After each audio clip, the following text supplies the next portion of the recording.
好，来继续看郭建明，昨是开记者会，甲南北两党来呛声，叫因到就地来解散。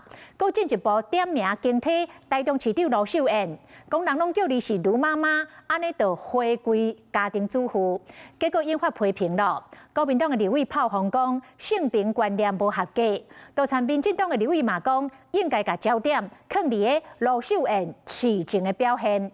问卢秀燕本人有啥物看法？卢秀燕回讲：“妈妈原谅你。”卢市长，你不要想选总统了，人家叫你卢妈妈，你就好好回归家庭主妇，赶快退出国民党。民进党立院党团总召郭建明将开枪南北就地解散，嘛点名经体台中市长卢秀燕，妈妈就是爱回归家庭，讲这个回扣这其是性别歧视，和大家看不做。柯总召希望你回归家庭，你有什么看法呢？妈妈原谅你。两边无正甲变叫卢秀燕敢若用5字回应郭总召，不过国民党立委继续甲郭建明定，美伊的性平观念无及格。如果这样讲，你怎么不会讲蔡英文呢？你怎么不会讲郑丽君呢？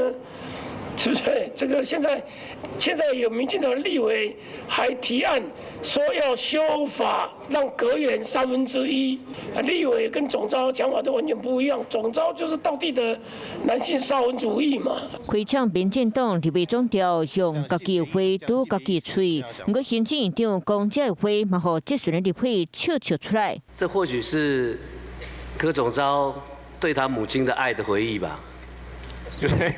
对政见连强马来回扣，认为回归台中发展照顾市民，更加需要受到关注。台中的补助也好，或是相关的建设也好，始终没有停过。但只要遇到卢秀燕不愿意承认，就丢包给中央。如果她真的自诩为是台中市的母亲，台中市全台中市人的母亲，那我想母亲最在意的就是孩子的成就、孩子的发展。全台湾百万人行动，烽火连天。如今因为性别言论，闹热政会拢输人唔输阵。